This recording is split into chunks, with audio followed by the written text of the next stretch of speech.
What's good, everybody? Welcome back to Salty Island Gaming and our ongoing narrative battle reports in the Warzone Imperia. If you haven't checked out the previous battle reports, here is a brief primer. Upon the Forge World of Imperia, a signal beacon was set off in the system, calling out everyone in a mysterious challenge. Being a Forge World, its orbital defenses are strong enough to repel any invading army. But there are cracks in the system that allow small strike forces to slip in unseen. On the other side, the Masters of Imperia are also not willing to admit that something's happening on their planet under their watch, and rather than deploying their forces en masse, they're trying to keep the engagement small and short, in hopes that no one higher up notices what's going on. In Round 1, the forces of the Iron Warriors, ancient tech rivals to the Adeptus Mechanicus, have slipped their forces in, and in a devastating victory, swept a Space Wolf force clean off the table. Led by a Warpsmith, he's bringing the relic, the Techno-Venomous Mechadendrils, and at the suggestion of you the fans, has swapped out his Warlord trait for Demonsmith. This time, he's changed up his forces a little, bringing a unit of 10 Chaos Space Marines, loaded out with 2 Meltaguns, the Icon of Vengeance, and the aspiring champion has a Power Fist. This time they're also all hopping in a Chaos Rhino, upgraded with the Havoc Launcher and Combi Melta. Backing them up is the old reliable Forge Fiend with triple Ectoplasma Cannon. And lastly, it looks like there are now 2 Chaos Spawn milling about the area, perhaps a trophy of sorts from their previous battle. On the other side, the Adeptus Mechanicus were the only loyalist force to pull off a victory in the first round, and this time they're taking it up to 11 and activating the Extremist Sentinel protocol. The Adeptus Mechanicus Defense Cohort is an army of renown from the campaign book Warzone Caradon, The Book of Rust, released in 9th edition. This takes a unique army build and removes any Skitarii units from the army, but in exchange, it'll replace the Forge World dogma with the ridiculous Extremist Sentinel rule, which gives the army a damage reduction bonus when wholly within their deployment zone or wholly within an objective marker. This also lets them overwatch on 5s, as well as gives them access to a new Warlord trait, relic, and additional stratagems. This force is led by a Tech Priest Dominus with the Warlord trait Necromechanic, perfect for keeping those beefy robots standing, and is packing the Defense Cohort relic weapon Forge Fire, a Volkite blaster turned up to 10. In the second HQ slot, there's a Tech Priest Manipulus. The Ad-mech pay the additional command point to take a second Warlord trait, and they're using the Defense Cohort specific trait Cacophonous Leadership, which gives a 6-inch aura, providing objectives secured to Defense Cohort models and lets robots count as one additional model for the purpose of controlling objectives. In the troop slot is 3 Cataphron destroyers, all loaded with phosphor blasters and heavy grav cannons. And lastly, 2 Castellan robots loaded with a phosphor blaster in each hand and a heavy phosphor blaster on the shoulder. Today's combat patrol mission is Treacherous Ground from Mission Pack Amidst the Ashes. Deployment is on the short table edge with 4 objectives on the table. There are 2 special rules also at play in this mission. First, damage supports. This says that when a unit is destroyed on a d6 roll of 3+, it's going to leave behind a damage support marker.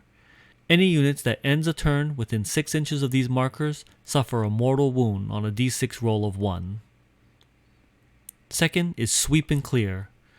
In this mission, if a faction controls an objective marker at the end of their command phase, then that objective marker will remain under their control even if they have no models within range of it, unless the opponent takes it back at the end of any subsequent phase.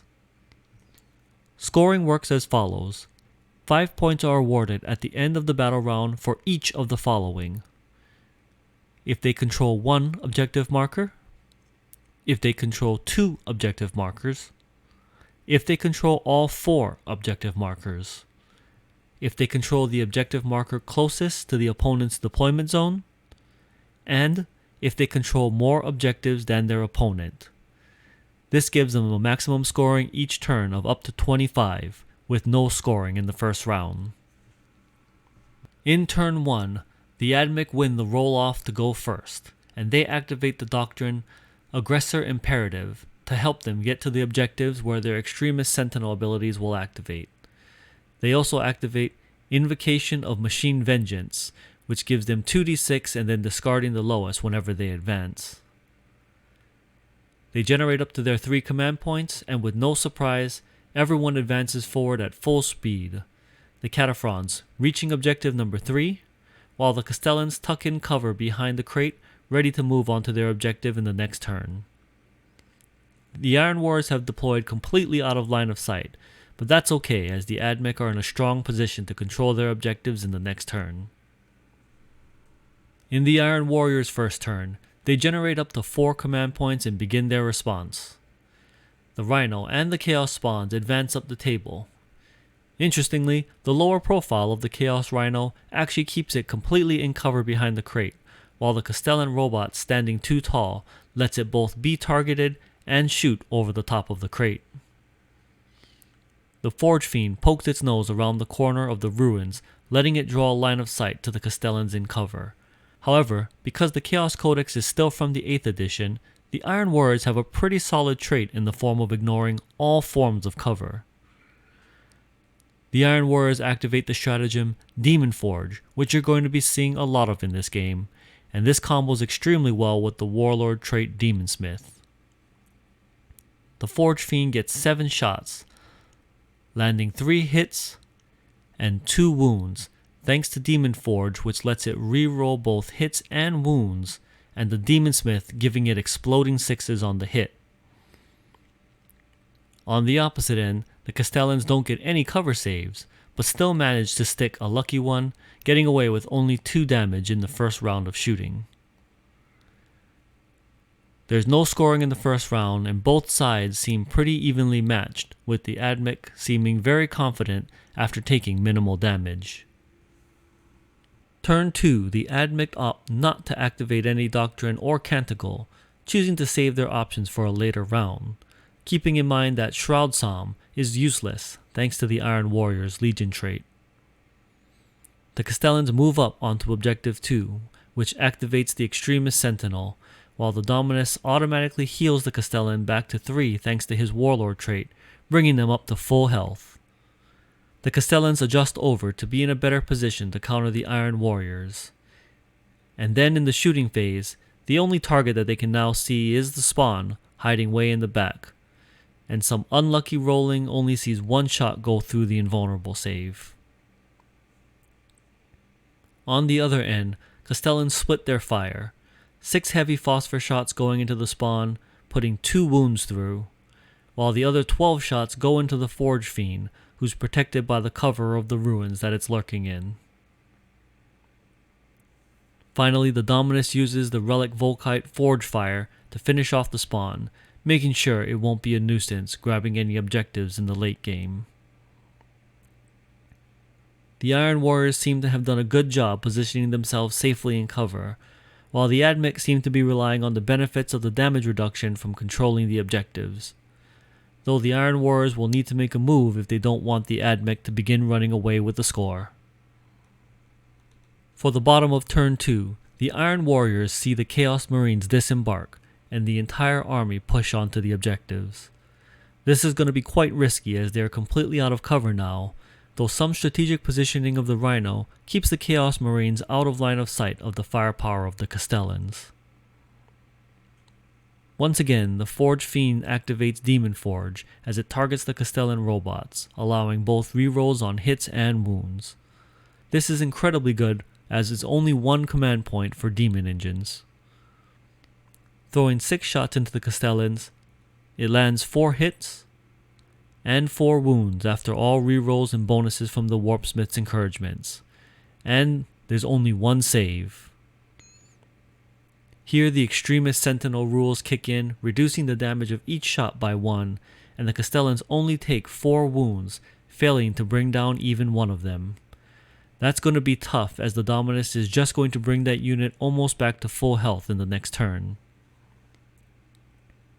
On the top side of the board, the Chaos Marines activate arguably the best stratagem of 8th edition, Veterans of the Long War. 2 Meltaguns and 14 rapid-fire bolter shots bring down one of the Cataphrons and put in 2 more wounds on the second, even with their defensive buffs. The Rhino then adds his own Combi Bolter and Havoc Launcher, forcing the Ad-mech to spend the Command Point to reroll the second save, keeping that destroyer alive. Sadly, the Combi Melta misses its final all-important shot, letting the Ad-mech get away with only 1 model loss and a second model ready to be repaired in the following turn. Down at the bottom of the table, the Chaos Spawn attempts to sneak in a charge against the Dominus, but despite the seemingly easy distance, it fails to make the roll, leaving it stranded out in the open. And with the failed charge, the end of turn 2 has each faction solidly in control of 2 of the objectives, bringing the score at the end of turn 2 tied at 10 apiece. Turn 3 is where the action is going to happen, as the Adeptus Mechanicus defense cohort is still strong, and the Iron Warriors have left themselves out in the open. Switching to all offense, the Ad-mech activate Doctrina Protector Imperative for +1 ballistic skill, and the Canticle Benediction of the Omnissiah, letting them get 1 free reroll on hit and wound per unit.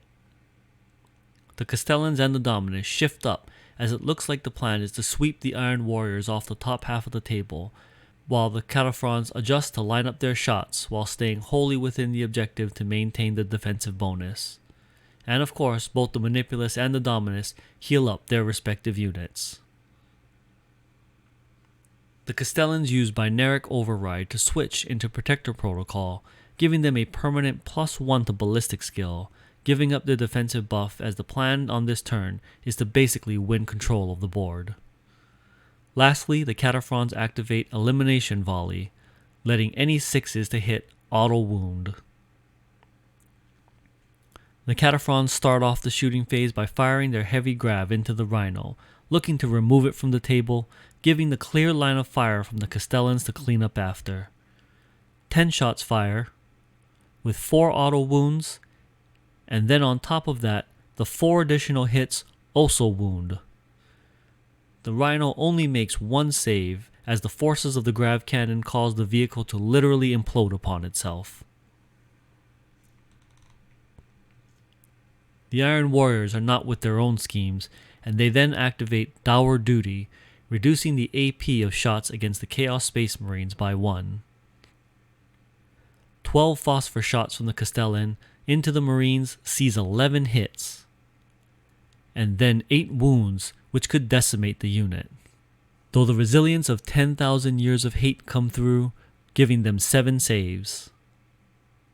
Next up, the 6 heavy phosphor shots with 5 hits and 3 wounds. But again, another 2 saves sees what could have been a dead unit turn only into minor losses. The Manipulus fires his 1 shot, taking out another Marine, but the 3 shots from the Dominus are also met with 3 more saves. And, as if to add insult to injury, the Chaos Marines are using the Icon of Vengeance to bring them up to a leadership of 9, making a morale test a non-point. And thus the turn passes to the Iron Warriors. The Iron Warriors have weathered the fire and are ready to strike back. We've marked the objectives here so you can see which faction is controlling which objective, and you can see after the movement phase the Iron Warriors are beginning to pinch in on the Ad-mech, exactly what they did not want to happen. The Iron Warriors then spend their last 2 command points, first for Demon Forge on the Forge Fiend, and second, Veterans of the Long War on the Chaos Marines. The Forge Fiend starts off the shooting phase with 5 shots into the Castellans, landing 3 hits and 2 wounds after all the rerolls and buffs are said and done. And while the Castellans are not on an objective, they do not get the damage reduction bonus, but it still only manages to take 5 wounds, which fails to bring down the Castellan thanks to all the repairs made by the Dominus earlier in the game. the Warpsmith's own firepower is ineffective, and we move on to the Chaos Marines. 2 Meltagun shots land 1 hit and 1 wound, bringing down the Cataphren unit to 1 model.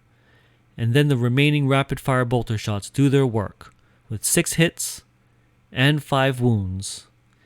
And thanks to a tragic saving throw, brings down the last Cataphren, killing that unit, swinging the momentum heavily into the Iron Warrior's favor. In the charge phase, the spawn at the bottom of the battlefield has finally snuck and crept and leaps into battle against the Dominus, making the respectable charge roll, while the Forge Fiend crashes into the Castellans. Before that can happen though, the Castellans activate Overwatch, the extremist Sentinel rule allowing it to hit on 5s in Overwatch, though the warp-tainted armor of the Forge Fiend holds, absorbing all of the shots. The great schemes of its master will not be stopped. From the top side, the Marines reach close combat with the Manipulus, closing the trap on the Ad-mech from both sides. Neither of these armies are equipped for close combat. However, in a surprise, the Dominus easily dispatches the spawn for its foolishness to think that it could lay its warp spawn tentacles on the blessed machine form of a follower of the Messiah. While the Manipulus and the aspiring champion trade blows, putting some wounds on the Manipulus and in turn slaying one of the Chaos Marines. The Castellans and the Forge Fiend rage against each other, but in the end their attacks bounces off the other's armor. And with the Ad-mech defense force now held in place from both sides, the Warpsmith allows himself a dark grin beneath his ancient helm as he surveys the battlefield. 4 objectives were his to explore at his leisure, thanks to the objective secured ability of the Chaos Marines. The score at the end of turn 3, Adeptus Mechanicus 10, Iron Warriors 35. In the 4th and 5th turns, the Ad-mech do what they can. The extremist Sentinel will not allow the Castellans to retreat, but it's quite clear how things are going to go. They enact the canticle Chant of the Remorseless Fist as the Dominus moves to heal the Castellans in defiance of his hated ancient enemy. While the Castellans are able to fire into the Forge Fiend in close combat, both of them being vehicles, it's far from enough to bring the vehicle down, and worse, the Forge Fiend will just self-repair, then be aided and repaired by the Warpsmith, and finally, there's even a stratagem Unholy Vigor to ensure its survival. The battle had come to a standstill, with both sides grinding against each other, and while the defense cohort was doing exactly what it was made to do, hold the lines were not drawn in the Imperium's favor. On the other end, the Warpsmith laughed as he opened a broadcast so the Dominus was sure to hear. I have fought in wars, long before the first armor plate on your feeble body was molded into shape. You were defeated before you were even born. I will let you live long enough for you to witness my success. Iron within, iron without. And with the passing of the 4th and 5th turn, the final score of the game comes.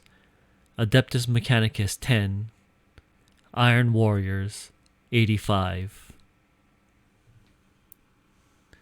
I want to give a quick shout out and thank you to everyone for checking out this battle report. If you like this sort of content, please consider subscribing to the channel, as that lets us know that you want to see more things like this. We tried being a little bit more narrative this time, so let me know how this worked out for you in the comments down below. Lastly, if you are in Las Vegas or going to be in Las Vegas and you want to play a game on camera, we're going to start doing community battle reports. We'll be working with War Room Games over across the street from the Las Vegas airport to show off the love of the community, bring you even more beautifully painted armies, and hopefully people who actually know how to play these armies. So thank you once again for checking us out. Look forward to seeing you next time. Peace out, everybody.